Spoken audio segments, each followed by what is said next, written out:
여러분 반갑습니다. 안 반갑습니까? 우리 광고 시간에 또 광고하겠습니다만 오늘 우리 교회에 미국에서 뉴저지 참된교회에서 우리 전영준 배은양 집사님이시죠.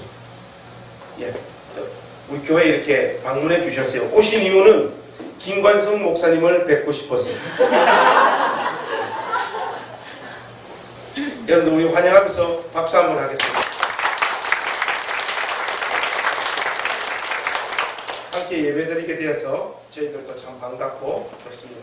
여러분들 한 주간 동안 잘 지내셨죠? 네. 저는 지난주부터 목이 좀 안 좋고 이러더만 감기에 걸렸어요. 그래서 주중에는 박영선 목사님하고 콘서트 그거 한다고 이렇게 조금 준비하고 신경을 썼더니만 감기가 더 악화되고 그랬던 것 같습니다.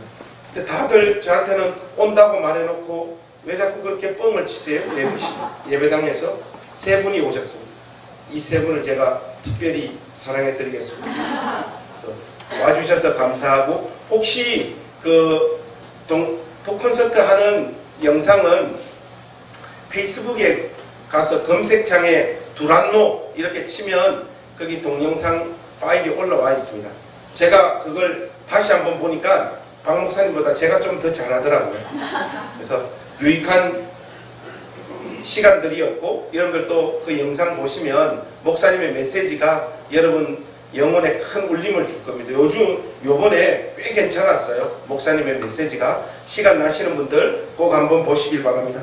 오늘은 여러분들이 너무나 많이 들었던 이 성전 미문에 앉아 있었던 안전뱅이가 일어나는 이 사건들 여러분들과 함께 살펴보겠습니다.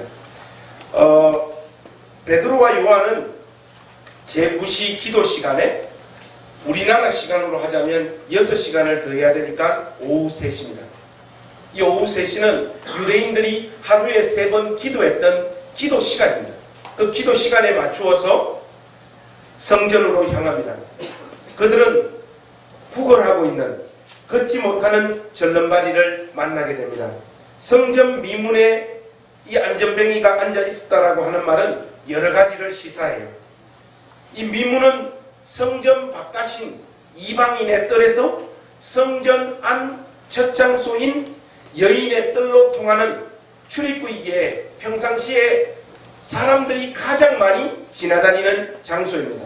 구걸하는 입장에서 볼 때는 영업 장소로 가장 최적화되어진 곳이라고 할 수 있죠.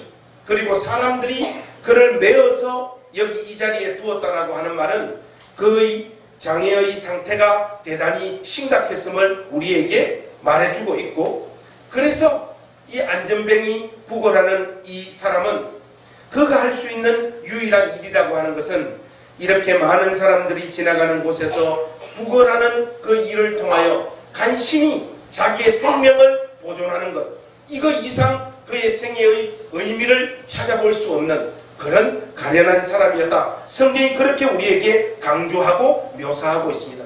특별히 여러분 5절 말씀에 보시면 그런 분위기와 뉘앙스를 우리가 읽어낼 수 있습니다. 5절 말씀 보시면 특별히 그가 그들에게서 무엇을 얻을까 하여 바라보거늘, 이 표현이 나와있죠. 별것 아닌 말 같지만 이게 얼마나 절박하고 안타까운 표현입니까? 태어나서 지금까지 안전뱅이로 40년을 산 인생의 경험, 4장에 가면 이 사람의 나이가 40살로 명시적으로 언급되어져 있거든요. 그것이 그에게 무슨 기대를 더 할 수 있도록 만들었겠어요? 원문에 보니까 태어날 때부터 이렇게 안에 있고 엄마의 자궁 안에서부터 이렇게 표현되어 있어요. 그때부터 40년 동안 안전뱅이로 살았던 그의 삶에서 그러한 삶의 경험을 했던 사람이 무엇을 더 기대할 수 있겠냐 말이죠. 여러분, 젊은 시절에는 새로운 경험들이 날마다 쌓입니다. 그러나 한 40년 살고 나면요, 오늘이 내일이고 내일이 오늘이에요. 살아있는 동안 만나게 되는 경험들이 별반 다를 게 없습니다. 그래서 어떤 말이 나와요? 나이 먹으면 사람이 달라지지 않는다고 하잖아요.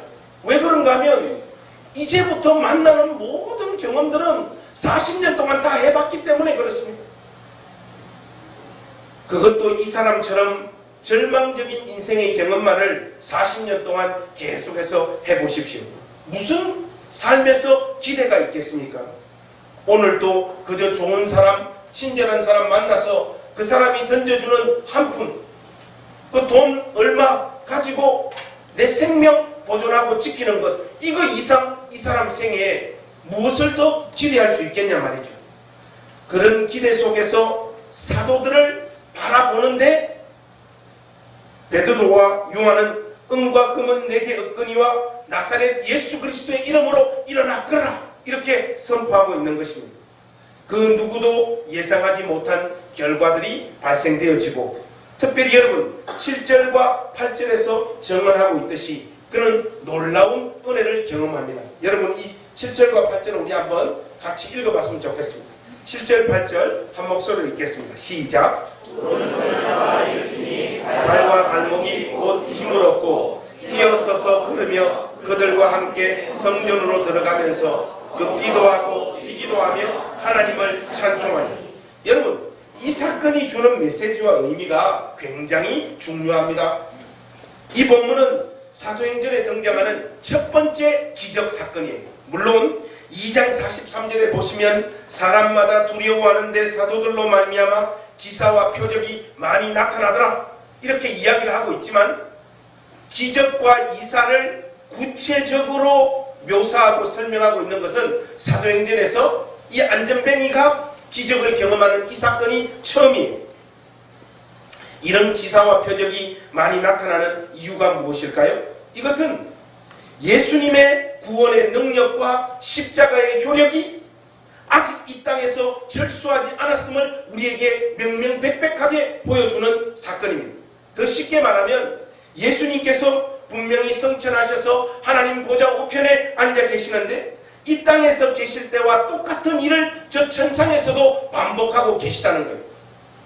오늘 본문과 굉장히 유사한 사건을 여러분들과 하나 찾아보기를 원합니다. 특별히 여러분 오늘 본문의 3장 8절과 9절 말씀을 일단 여러분 머릿속에 넣어 놓으시고 누가복음 5장으로 한번 넘어가 보십시오.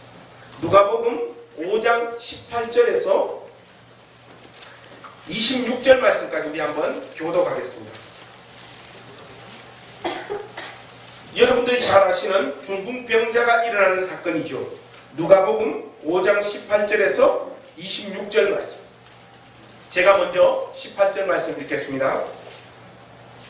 한 중풍병자를 사람들이 침상에 메고 와서 예수 앞에 들여놓고자 하였으나 우리 때문에 메고 들어갈 길을 얻지 못한지라 지붕에 올라가 기와를 벗기고 병자를 침상대에 무리 가운데로 예수 앞에 달아내리니 예수께서 그들의 믿음을 보시고 이르시되 이 사람아 내 죄사함을 받았느니라 하시니 성령과 바리새인들이 생각하려되 이 신성 모독하는 자가 누구냐 오직 하나님 외에 누가 능히 죄를 사하겠느냐. 예수께서 그 생각을 아시고 대답하여 이르시되 너희 마음에 무슨 생각을 하느냐.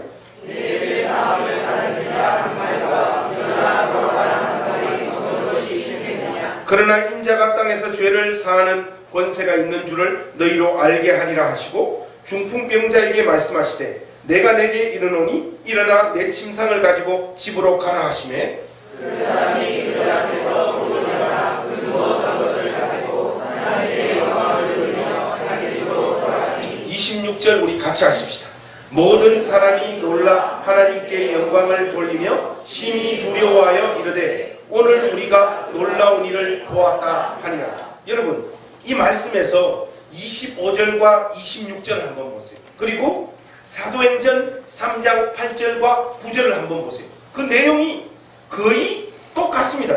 여러분 사도행전 3장 8절과 9절에 뛰어서서 걸으며 그들과 함께 성전으로 들어가면서 걷기도 하고 뛰기도 하며 하나님을 찬송하니 모든 백성이 그 걷는 것과 하나님을 찬송함을 보고 이렇게 나와 있죠.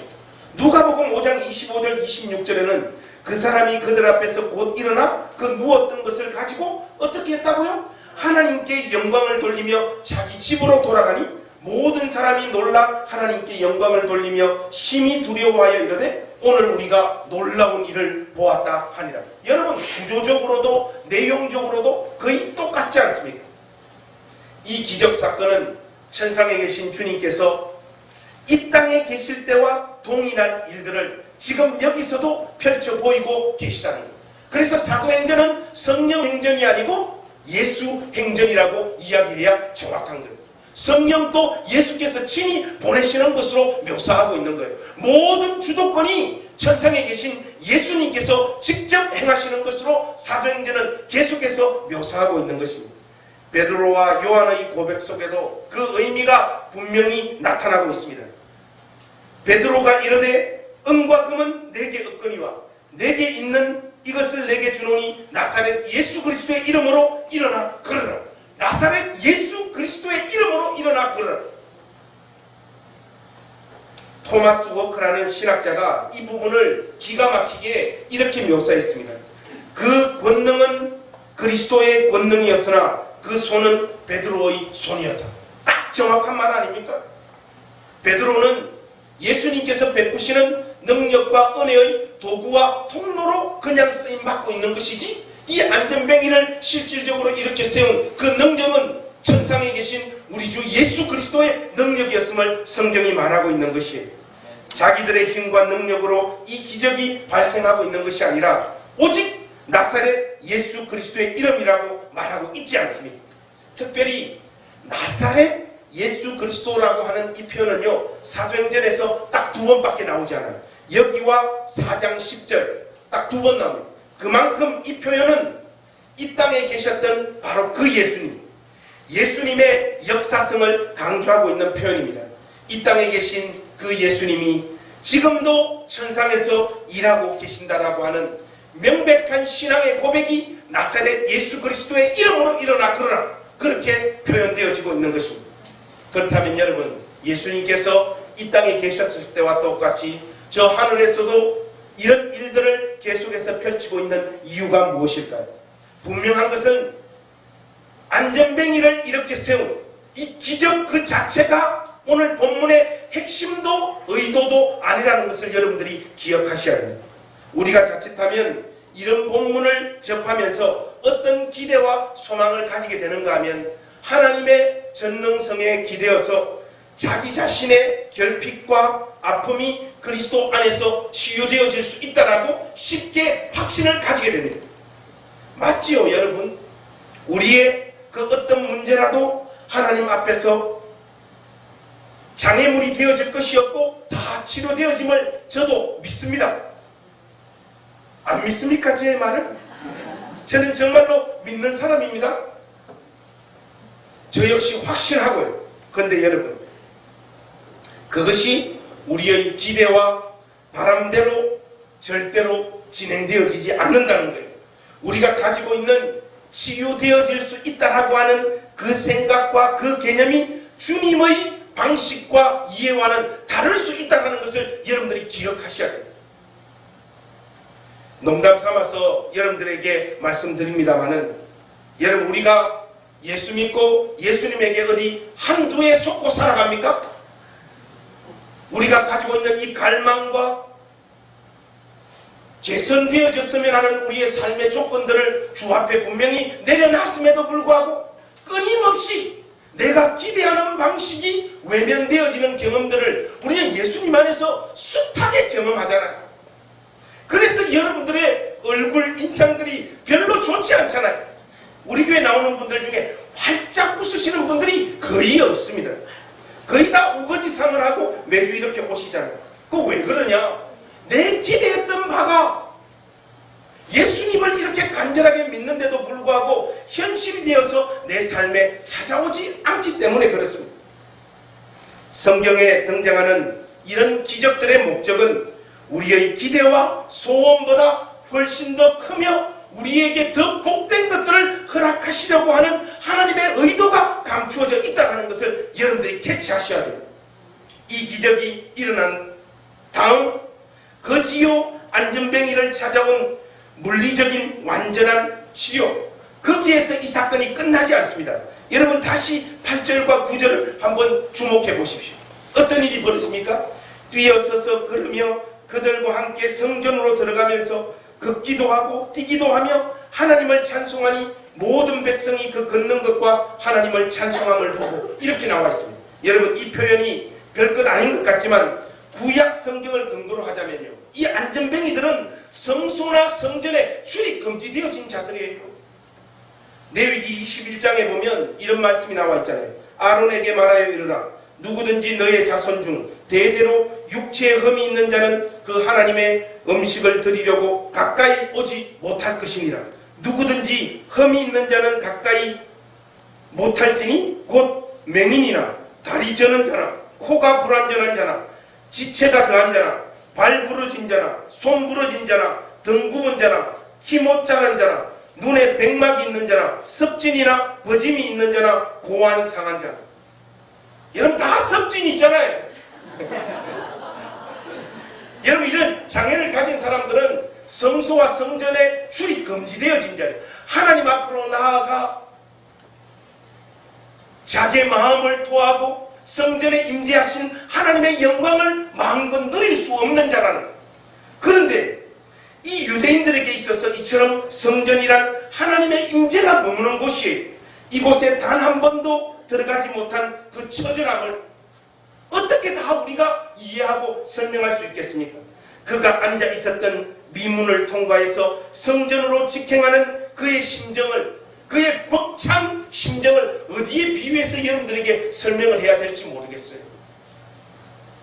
육신의 질병이 치료받은 것, 그건 너머에 있는 이 영광스러운 경험을 드디어 이 안전뱅이가 하고 있다고.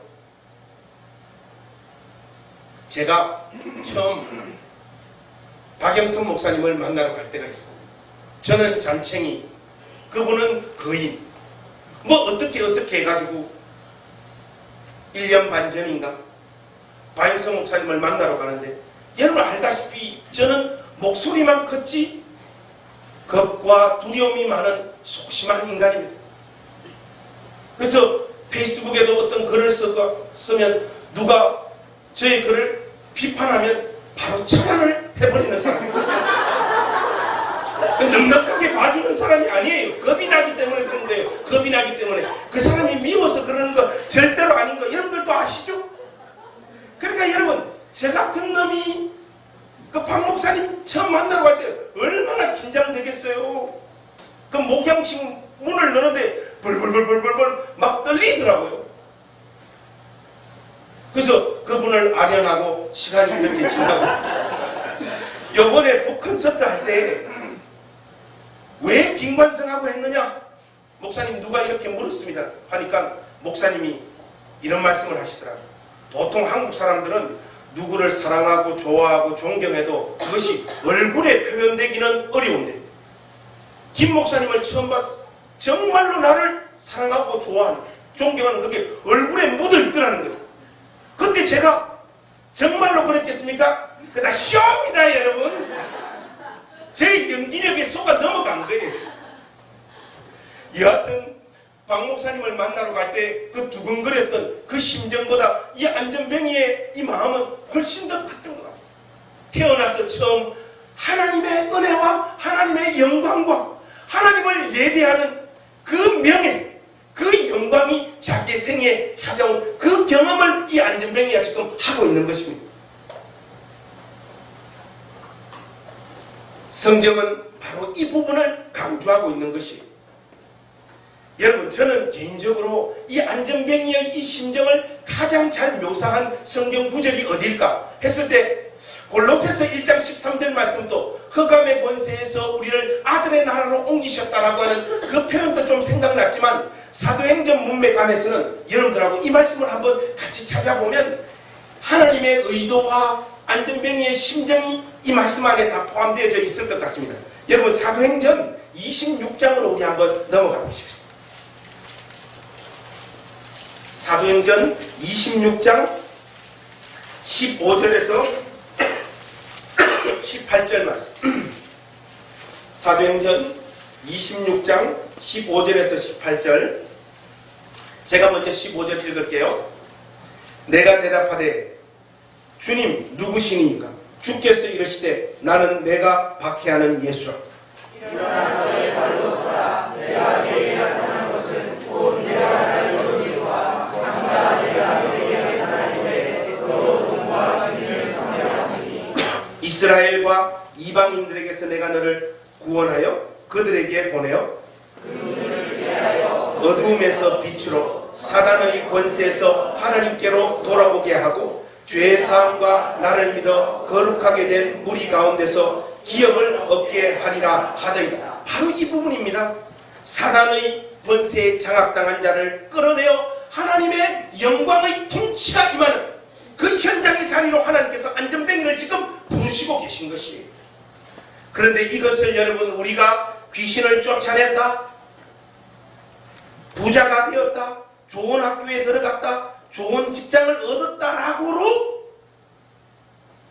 이해하고 설명하는 것은 기독교 신앙의 부요함을 전혀 담지 못한 표현이 되어지는 것이에요.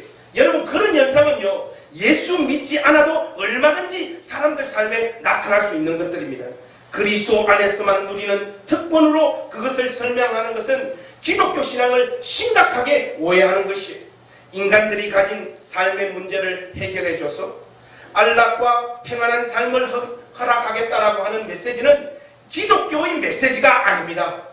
물리적인 안전뱅이의 삶 너머에 더 심각하고 더 중대한 문제가 있고 이것이 오직 하나님 안에서만 우리 주 예수 그리스도의 능력을 통해서만 고쳐질 수 있고 해결되어질 수 있다라고 하는 것이 오늘 본문이 우리에 던지고 있는 핵심적인 내용이며 메시지인 것이에요.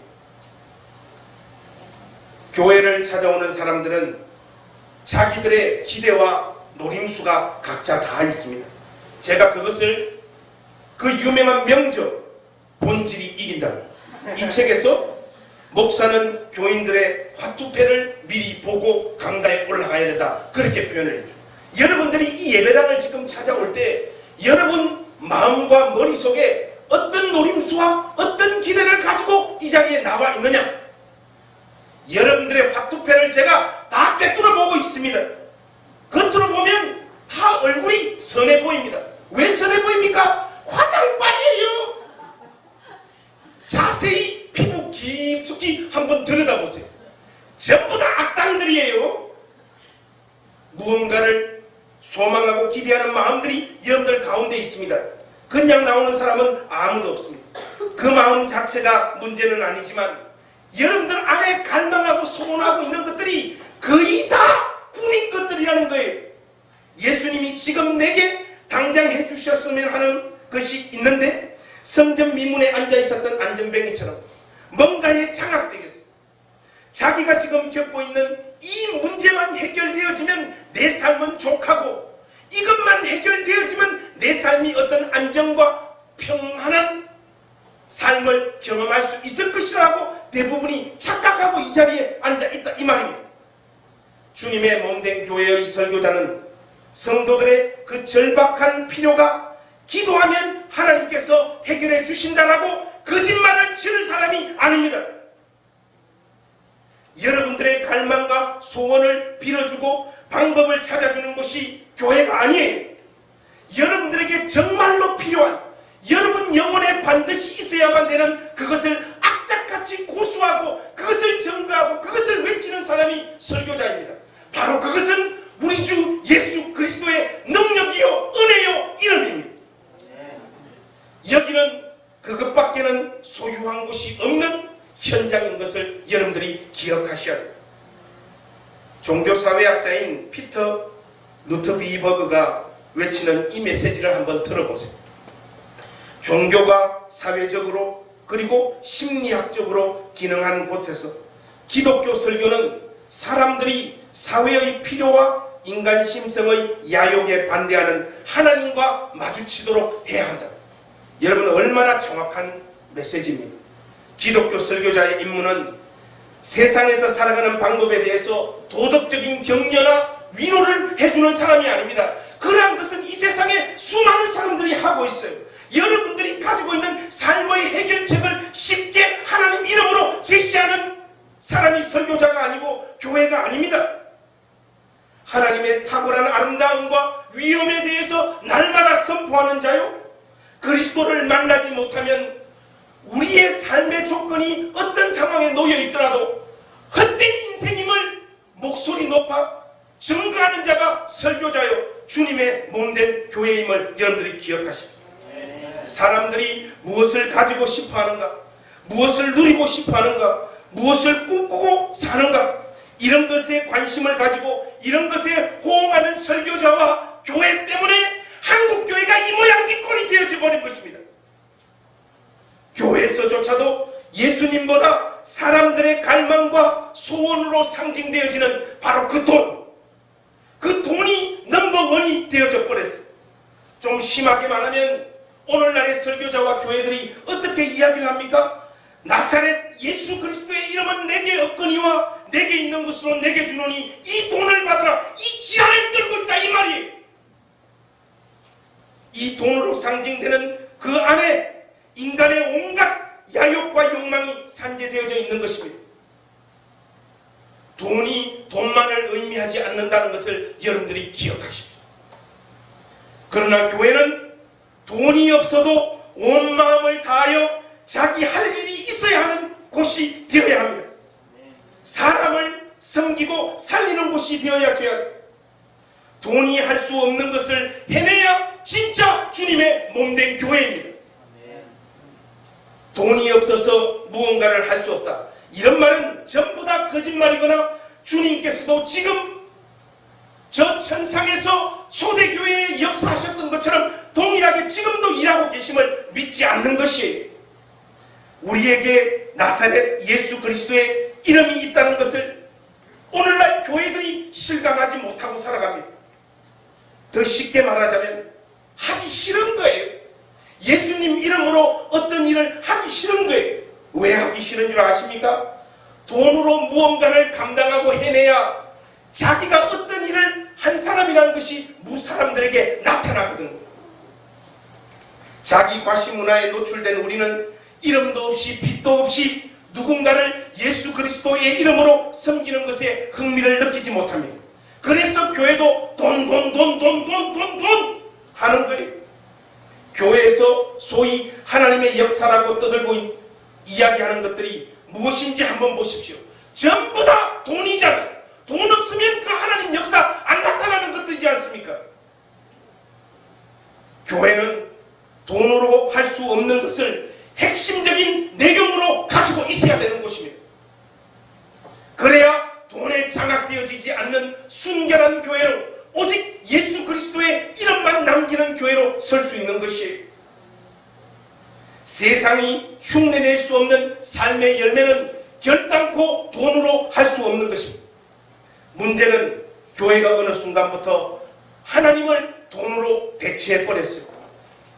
아니다, 우리도 하나님을 말한다, 그렇게 이야기를 하지만 이야기의 내용을 한번 들어보십시오. 하나님이라는 존재는 그저 물질적인 영역에 성공과 안락을 주는 분으로만 성경을 묘사하잖아요. 오늘날 설교자들 보면 정말로 신기해요. 어떤 본문을 펼쳐도 전부 다 복으로 끝내는 놀라운 성경 주의 실력을 가지고 있습니다. 제가 여러분들에게 퀴즈 하나만 낼게요. 다음 중 가장 다니고 싶은 교회는 1번, 얍사박에 손 안 들으면 안 됩니다. 은과 금도 없고 나사렛 예수 그리스도의 이름도 없는 교회. 이게 1번입니다. 2번, 은과 금은 있는데 나사렛 예수 그리스도의 이름은 없는 교회. 3번, 은과 금도 있고 나사렛 예수 그리스도의 이름도 있는 교회. 여기 3번입니다. 4번, 은과 금은 없는데 나사렛 예수 그리스도의 이름은 있는 교회. 자, 여러분들이 1번과 2번은 안 될 것 같아요. 왜? 그거 들으면 매장 당하기 때문에. 여러분들의 고민은 3번과 4번입니다. 여러분들의 큐가 높지 않다는 걸 제가 알기 때문에 3번과 4번을 다시 한번 읽어드리겠습니다. 3번, 은과 금도 있고 나사렛 예수 그리스도의 이름도 있는 교회. 4번, 은과 금은 없는데 나사렛 예수 그리스도의 이름은 있는 교회. 3번 손 드십시오. 3번. 다 나가! 여러분, 중세 내 3번 될 줄 알았어. 중세 한 교황이요, 토마스 아퀴나스, 세계적인 가톨릭 신학자죠. 토마스 아퀴나스와 함께 화려한 금으로 치장되어진 성 베드로 성당을 둘러보면서 이렇게 말했대요. 토마스, 이제 우리는 은과 금이 내게 없거니와 이 말은 절대로 못하겠군. 이렇게 이야기해요. 이 말을 들은 토마스 아퀴나스가 이렇게 응대했다. 은과 금은 없다는 말뿐 아니라 내게 있는 이것을 내게 주노니 나사렛 예수 그리스도의 이름으로 일어나 걸으라. 이 말도 더 이상 우리는 할 수 없습니다. 여러분, 절대로 돈과 그리스도 예수의 이름은 함께 공존할 수 없습니다. 은과 금도 있고 예수 그리스도의 이름도 있는 교회는 역사 가운데 단 한 번도 없었어요. 중세교회를 상징하는 영어 수고 학교 다닐 때 안 외웠습니까? 성문 기본 영어, 종합 영어 안 봤어요? As poor as church mouse. 웃는 분들은 알아듣는 척하고 웃는 거예요. 지금 이 표현을 모릅니다. 이 뜻을. As poor as church mouse. 교회 쥐새끼만큼 가난한. 교회가 얼마나 가난했으면 교회 안에 있는 쥐가 먹을 게 없겠다라고 하는 이런 표현이 교회 이름을 등장해서 역사 가운데 표현되어졌겠습니까? 여러분, 한번 곰곰이 생각해 보세요. 베드로와 요한에게 은과 금이 정말 없었겠습니까? 여러분, 우리가 지난주에 우리가 확인했잖아요. 집을 팔고 전답을 팔고요. 초대교회가 유무상통의 역사를 이루기 위해서 교인들이 얼마나 헌금을 열심히 했습니까? 그런데도 왜 은과 금은 내게 없거니라고 이렇게 표현하고 있을까요? 들어오는 족족 필요한 사람들에게 다 나누어졌기 때문에 교회가 가난한 것입니다. 은과 금이 없는 것이에요. 사랑하는 행신교회 가족 여러분, 저를 너무 믿지 마세요. 여러분들의 그 눈빛을 보면 저를 너무 좋아하시는 것 같아요. 제가 무슨 대단한 자제력과 청렴함을 가진 사람처럼 자꾸 그렇게 저를 몰아가요. 목사님 때문에 이 교회에 나왔습니다. 한 달 지나면 다 실망하게 돼 있으니까 한 달 동안 허니문을 누릴 수 있기를 바라요. 여러분, 저는 대단한 자제력도 청렴함도 저에게 없습니다. 제가 왜 그렇게 보이느냐? 누릴 게 없기 때문에 그런 거예요. 아내와도 이야기했지만 저는 공무원 했으면 무조건 깜빵 갈 사람이에요. 형, 관성아, 한 번만 도와줘. 이거 한 번만 도장 찍어주면 다 풀린다. 원흥역 옆에 있는 그 땅 좀 해결해줘. 여러분, 저는 부탁 청탁 들어오면 거절하는 법이 없어요. 다 해줍니다. 할 수 있는 거. 저 같은 성정을 가진 사람은 공무원 하면 안 됩니다. 교회 꼬라지 어떻게 되겠어요? 이 교회 돈이 쌓여지면 그제 저의 사역을 위해서 사용할 생각 안 하겠습니까? 왜 조영기 목사님과 제가 고향이 같은가? 그걸 잘 생각해 보셔야 돼요. 그 땅이 안 좋은 땅입니다. 거기가. 여러분, 제가 누구 움직여야 저의 통장에 돈이 더 많이 들어올까? 그건 모르겠습니까? 누구 어떻게 만나가지고 밥 먹고 누구 조종하면 제가 더 많이 누리고 교회 돈을 가질 수 있다는 거 모르겠어요? 근데 여러분, 교회 돈이 쌓이면 저만 욕심을 내느냐? 아닙니다. 여러분은 저보다 더 악하시잖아요. 일단 인상부터 안 좋잖아요. 세월이 얼굴에 다 담기기 마련입니다. 가로 주름이 없고 다 세로 주름이잖아요. 교회가 자신의 신앙의 순결과 오직 예수 그리스도의 이름만을 보존하는 것으로 서 있기 위한 핵심적이고 첫 번째 되는 원칙은 자발적으로 가난하게 되는 방법밖에 없어요. 교회와 돈은 공존할 수 없습니다. 예수님 이름과 돈은 절대로 공존할 수 없어요. 돈도 있고 예수 그리스도의 이름도 가진 교회는 이 세상에 없습니다. 언약의 땅 안에 들어갔을 때 하나님께서 이스라엘 왕들에게 요구한 세 가지 조건이 있었죠. 성경 열어서 여러분들 우리 한번 열어보십시오. 어디로 가느냐? 신명기 17장으로 한번 가보십시오. 신명기 17장 14절입니다. 신명기 17장 14절 말씀.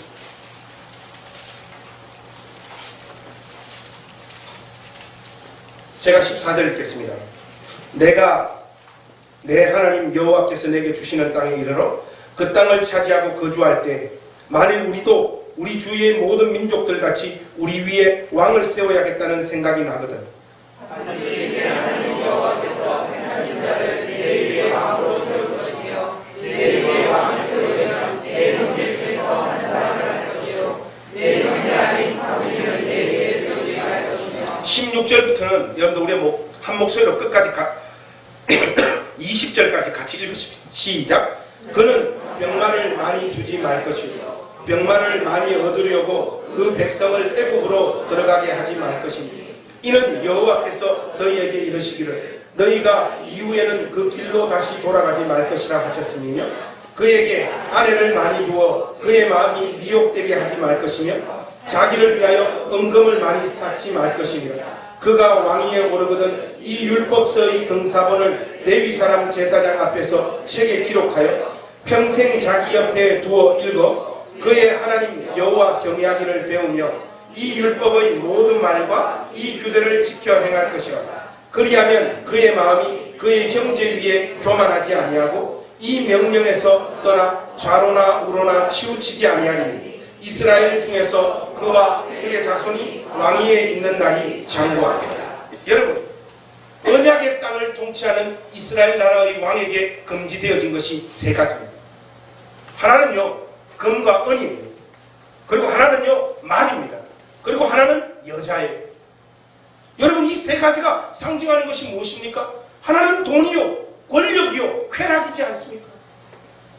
이러한 것들을 실질적으로 자기 품에 가지고 있으면서 하나님 원하시는 사람으로 온전히 서 있을 수 없다 이 말이에요.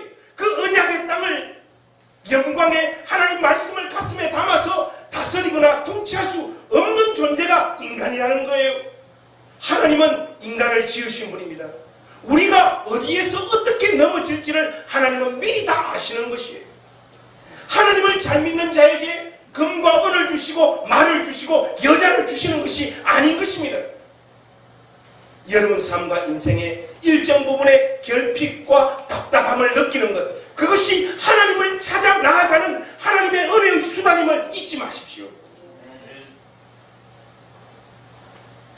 교회가 순결함과 오직 예수 그리스도의 이름을 보존하는 곳으로 끝까지 서 있기 위해서는 무조건 가난해야 돼요.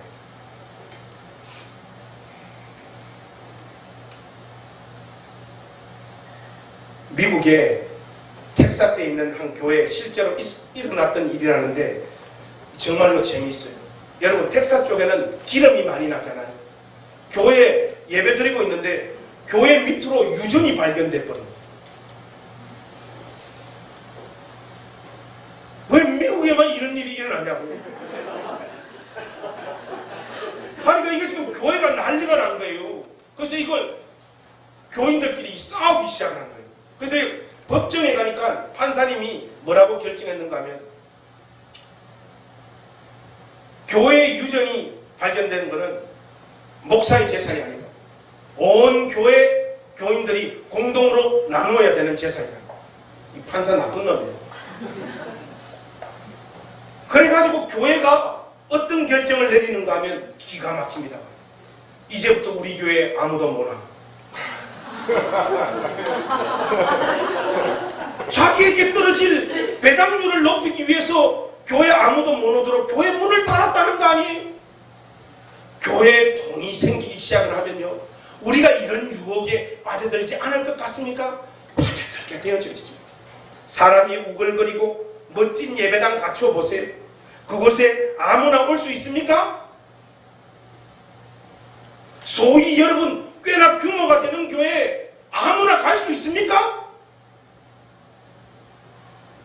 너 우리 교회 오지마 그만하지 않아도 그 예배당 문턱을 넘을 수 없는 분위기가 쫙 깔려버리기 시작을 하는 거예요. 그것이 바로 교회 안에 유전이 발견되어진 것입니다. 사랑하는 행신교회 가족 여러분, 우리 행신교회는 예수님 이름으로 사람을 살리는 교회가 되도록 합시다. 우리 자신들의 신앙, 조직, 분위기 너무 믿지 말아요. 그리고 우리의 보잘것없는 수단들 다 내려놓으십시오. 천상에 계시지만 지금도 여전히 이 땅에서 살릴 사람들을 살리시는 일들을 계속하시는 우리 주 예수 그리스도의 통로로 만족하며 사십시오. 주님이 하라고 하는 것 그것 하고 주님이 하지 말라고 하는 그것 하지 않는 교회가 되도록 하십시오. 어떤 일이 있어도 돈과 우리의 수단과 방법이 사람을 살릴 수 있는 것이 아니라 오직 예수 그리스도 그분의 이름과 그분의 능력만이 절방 가운데 빠져있는 영혼들을 일으켜 세울 수 있음을 고수하고 이것을 목소리 높여 외치는 교회가 되도록 하십시오. 여기 이곳을 찾는 사람들에게 아무 거리낌 없이 음과 금은 우리에게 없지만 나사렛 예수 그리스도의 이름으로 일어나 걸으십시오. 이것을 아무 거리낌 없이 외칠 수 있는 교회로 보존되어지기를 소망합니다. 결론을 맺겠습니다. 오늘 이 자리에 찾아 나온 여러분 모두 왜 이 자리에 나와 계십니까? 여러분들이 생각하는 여러분 생애의 가장 고통스럽고 견디기 버거운 그 문제와 해결책이 여러분들이 생각하는 방식대로 해결되어져야지만 여러분 삶 가운데 평강이 있고 안정을 누릴 수 있다고 생각하는 그 마음을 포기하십시오. 우리 주 예수 그리스도 안에 지혜와 지식의 모든 보화가 담겨져 있음을 믿을 수 있기를 바랍니다. 돈만 있으면 내 삶의 문제가 해결되어질 것이라는 그 생각으로 지금까지 살아오셨는데 그래서 이 모양 이 꼴 된 거잖아요. 그런데 지금 여러분들에게 돈으로 상징되어지는 여러분들의 기대와 바람이 충족되어진다고 해서 여러분 삶의 문제가 해결되어지겠습니까?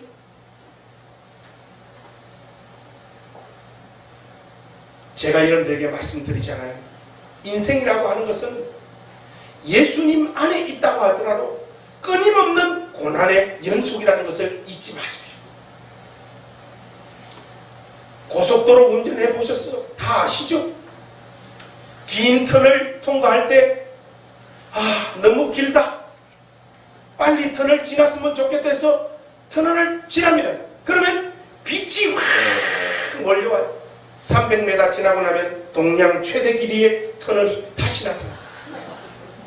인생이 그런 것이에요, 여러분.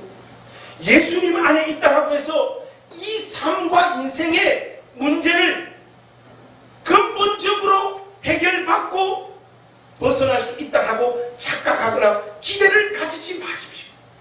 그래서 왜 우리나라 권사님들, 우리 권사님들 죄송합니다만 권사님들은 왜 이런 노래만 교회에서 줄구장창 부르는지 모르겠어요.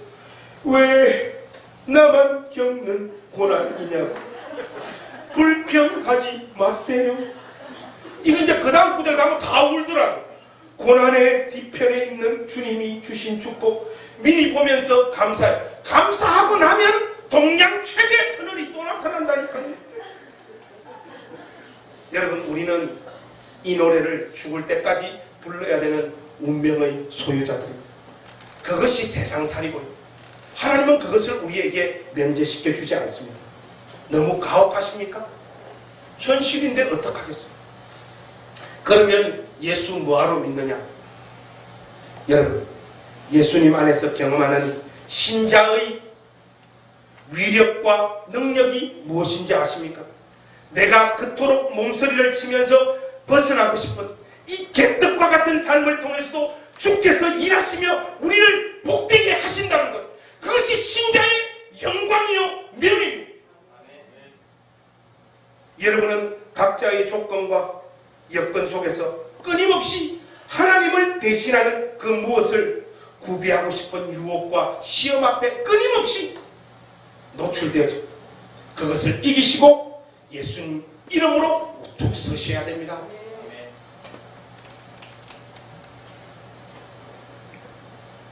여러분, 영화 이야기 하나만 하고 오늘 설교 마무리합니다.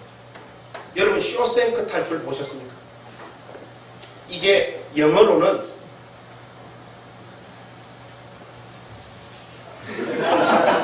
외워왔는데 왜 갑자기 생각이 안 나죠? 쇼생크 리뎀션. 여러분, 리뎀션은 구속, 구원 이 말이에요. 감옥으로부터의 탈출이 아닙니다. 감옥을 구원하는 거예요. 영화의 메시지가. 여기에 보면 모건 프리먼이라고 하는 흑인 배우가 나오죠. 명배우지 않습니까? 레드 역할을 하는 모건 프리먼이 나오는데 이 사람이 장기수로 수감되어지잖아요. 근데 감옥 안에 있는 가석방위원회에서 모범수들, 감옥 안에서 모범적으로 형기를 수행한 사람들을 일찍 세상으로 보내주는 제도가 있잖아요. 그 가석방위원회에서 레드를 맨 처음 부릅니다. 이렇게 물어요. 당신은 사회로 나갈 준비가 되었습니까? 딱 물으니까 레드가 이렇게 이야기해요. 저는 충분히 교화되었고 이제 바깥으로 나가서도 다시는 죄를 짓지 않을 자신이 있습니다. 죄를 다 뉘우쳤고 이제 저는 남에게 해를 끼치거나 사회에 어려움을 줄 그런 인물이 아닙니다. 완벽하게 세상으로 나갈 준비가 되었습니다. 그렇게 이야기해요. 그러니까 도장에 뭐가 찍힙니까? 부적격, 다시 깜빵 들어가. 그래서 처음 안 돼요. 그 두 번째 또 나오고 하니까 당신은 사회에 나갈 준비가 되었습니까? 시간이 꽤 지났죠. 하니까 똑같은 말을 또 되네요. 부적격 꽉 찍습니다. 그 감옥 생활을 하면서 이제 주인공과의 교제와 사귐들이 있으면서 삶이 무엇이며 인생이 무엇인가에 대한 희미한 빛을 이 흑인 죄수 레드가 붙잡게 되죠. 근데 세 번째 불려가요. 가석방위원회에서 이렇게 말해요. 당신은 하니까 더 이상 물을 것도 없어. 어떤 질문이 떨어질 걸 아니까 레드가 가석방위원회 사람들의 말을 딱 가로막으면서 이때 이 명대사를 합니다. 그대로 읽어드릴 테니까 여러분 한번 들어보십시오. 돌이켜보면 철딱선이 없는 애가 기억이 나지. 자기가 무슨 일을 하는지도 모르고 끔찍한 일을 저지른 아이지. 지금 만날 수 있다면 이야기를 들려주고 싶어. 내가 하는 짓이 무엇인지 아느냐고. 그렇지만 이제 와서 그럴 수 없다는 것을 잘 알지. 이것은 레드 자기 자신의 어린 시절의 자기 자신에게 하는 말이에요. 그런 다음 레드가 이렇게 이야기해요. 사회에 나갈 준비가 되었냐고? 그까짓 것 나는 이제 아무 상관이 없다. 나는 여기 있어도 좋고 나가도 좋고 둘의 구별이 없어져. 그러니 내 시간 빼앗지 말고 썩 꺼져버려. 우리는 감옥과 같은 우리의 삶의 조건이 변화되는 것으로만 하나님의 능력과 은혜가 내게 머문다라고 생각합니다.